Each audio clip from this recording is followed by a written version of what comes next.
Okay, so I'm going to try and check the gap on this crank trigger. See if I've got it too far away.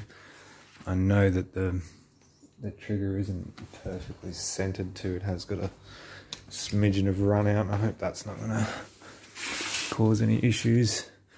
I hope if someone's watching this and they've tried all this stuff before and they've had issues, they comment, because I haven't and I really don't have a clue, to be honest. I'm just giving it a go.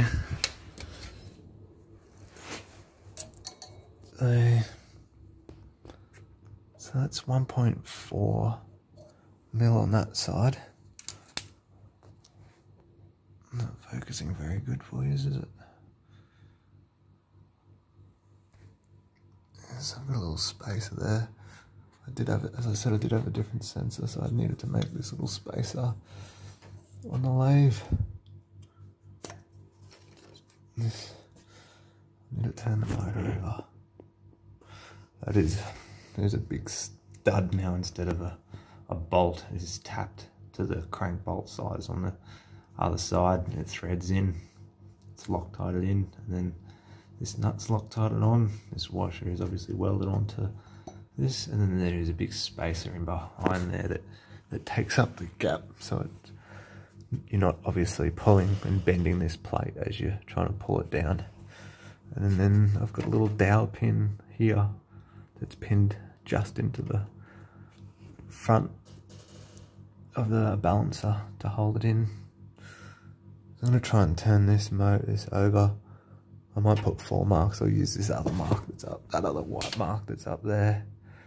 I'll bring that around to this point, measure the gap again and see how far out I am. And we'll go from there. Yeah, okay, that's more than 1.4 mil away. So I'm gonna put this little spacer in the lathe and mill it down a little bit. Get it another half a mil closer, and then I'll fire it back up and see how we go. Yeah, this is the little setup that I've got. Obviously that bracket was made for a different length sensor. I had this sensor in it, so it was a bit shorter.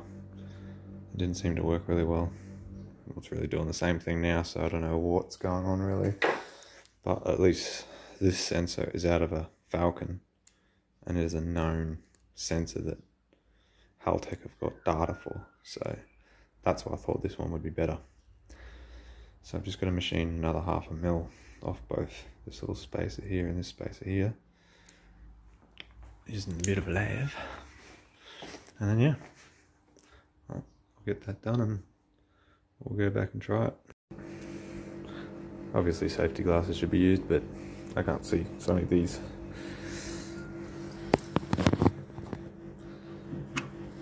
Don't know how this is going to work.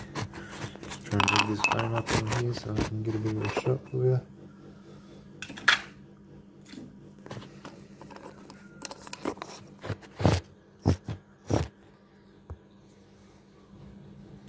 Come on, focus.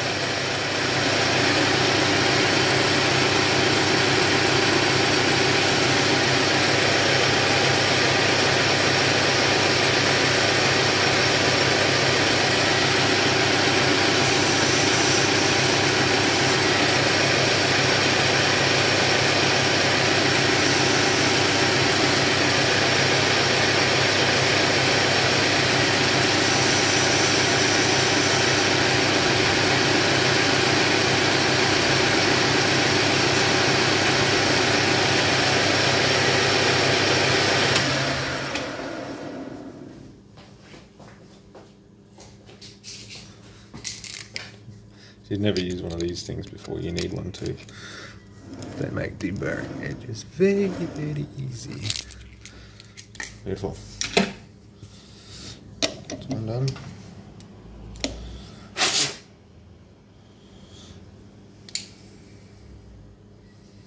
I'll put this in this way.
Nice and level, were they?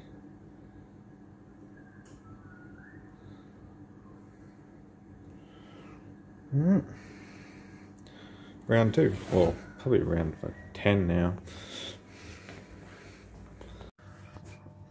Look at this. Back started up again.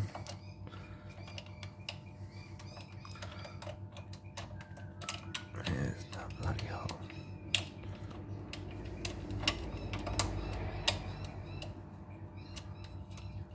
There it is. A little bit braille.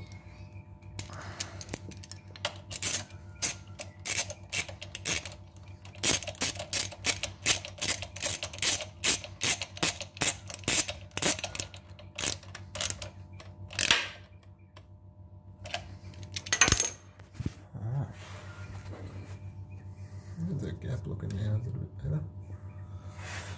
Have to do some measuring and I'll check her out.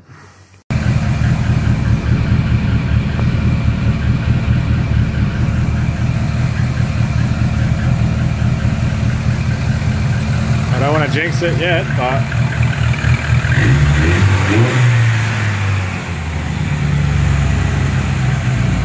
I think I might have got it.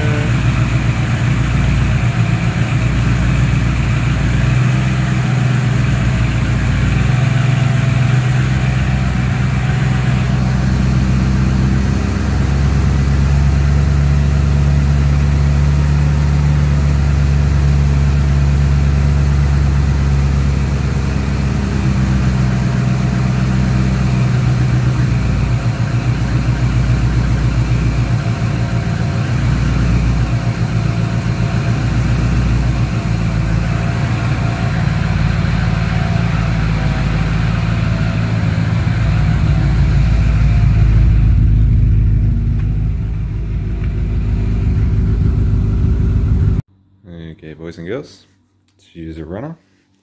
So I machined that spacer down about, what did I say, about 0.5 mil, and so it has to be around that 1 mil to 0.9, which seems to be pretty damn good because I took it for a drive a bit earlier.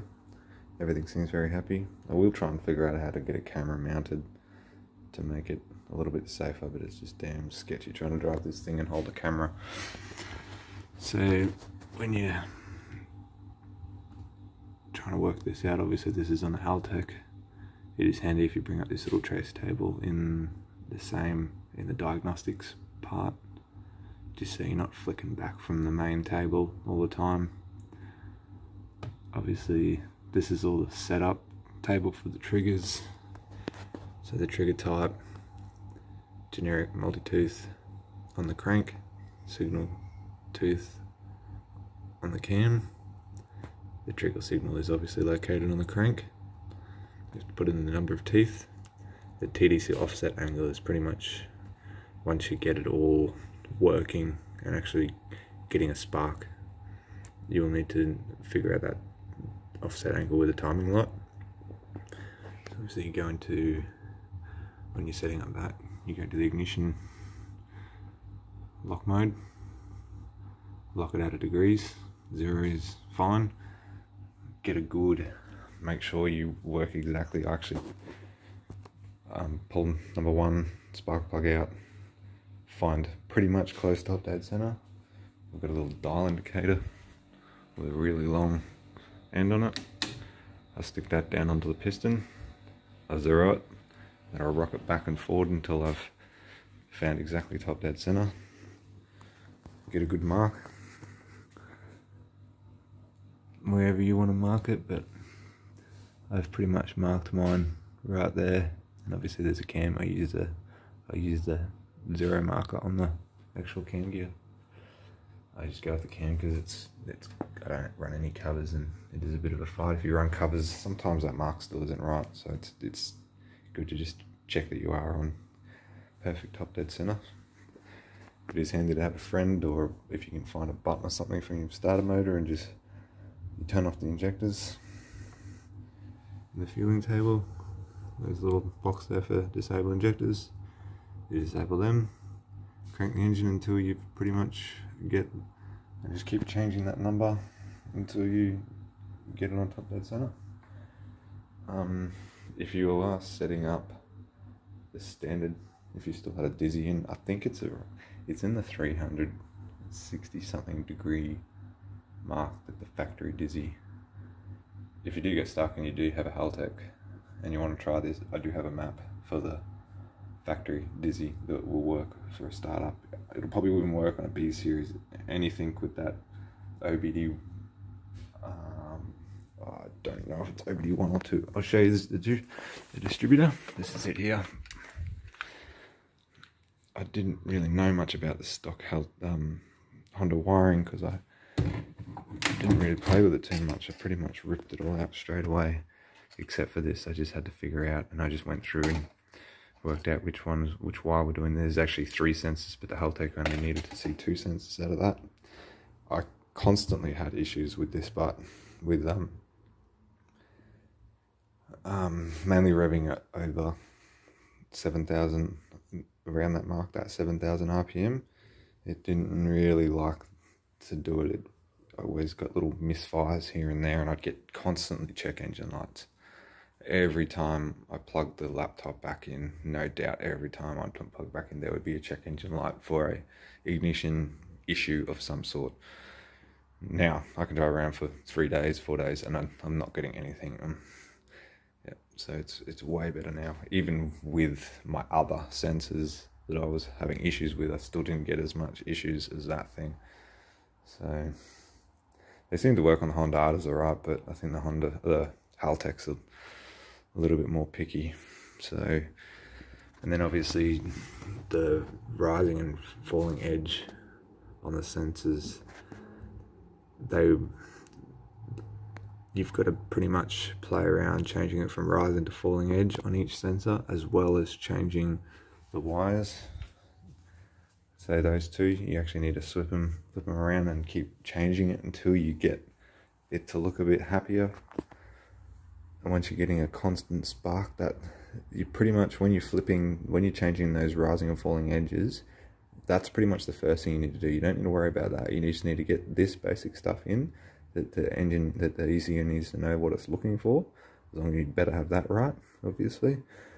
Make sure you obviously do have that it's the right reluctor sensors that you are using for it, that it is reluctors and not Hall sensors. And then as far as the rising and falling edge, you just need to start playing with them and looking at these 3 things. So it should say, it's in my other, that it's in the clip before. Always forget, running, full, no errors. I'm pretty certain that's what it is. So as long as it's saying all those 3 things, when you're sitting there cranking it over for the first time, you don't even need to have a timing light. You just need to find you've gotten those 3 things. That's the first step. Then you need to look over here. I don't know if you can see it, but yeah, basically the trigger sync state will say running, the level will say full, and the trigger system error will say no errors. And then once you've got all them, go through, get your TDC angle worked out. So get a timing light on, go back into that other menu, into the setup. Okay. Oh, why did that come up?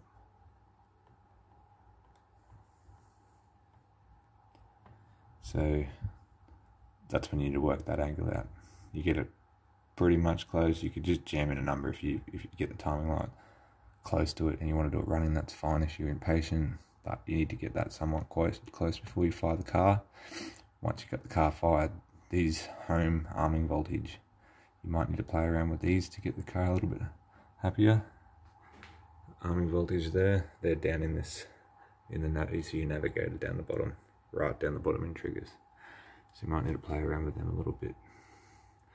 That's the home arming voltage of mine now, and that's the trigger arming voltage. That's pretty much where I want it to be happy. And then what you else are looking for obviously is that home percentage travel, that one there. You'll get these start flashing weird red things when you first turn the ignition on, and that worst home percentage travel, that needs to be 50%. It doesn't need to be smack bang on, but the closer you can get it to 50% and the more stable to 50% travel you can get it, the better you're going to be.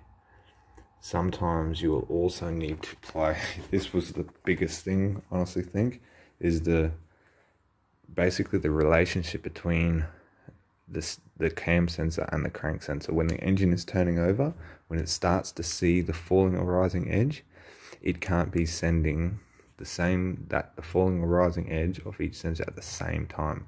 They have to be shooting that signal and then seeing the crank signal.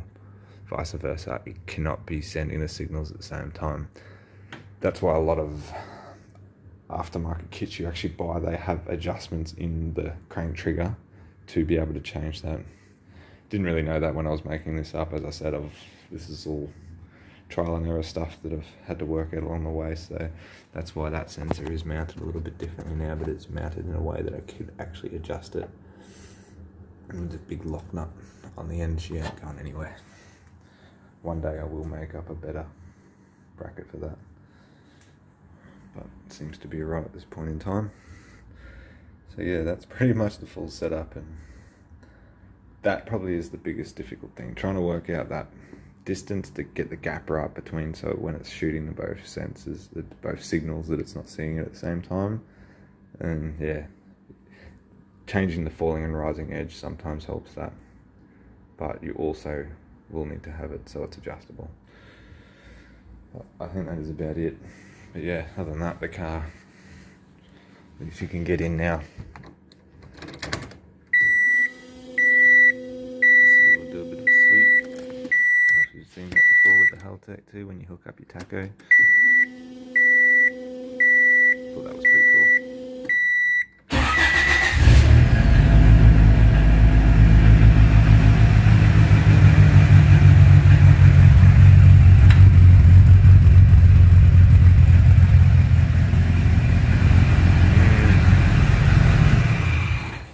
Not that E85 cold start.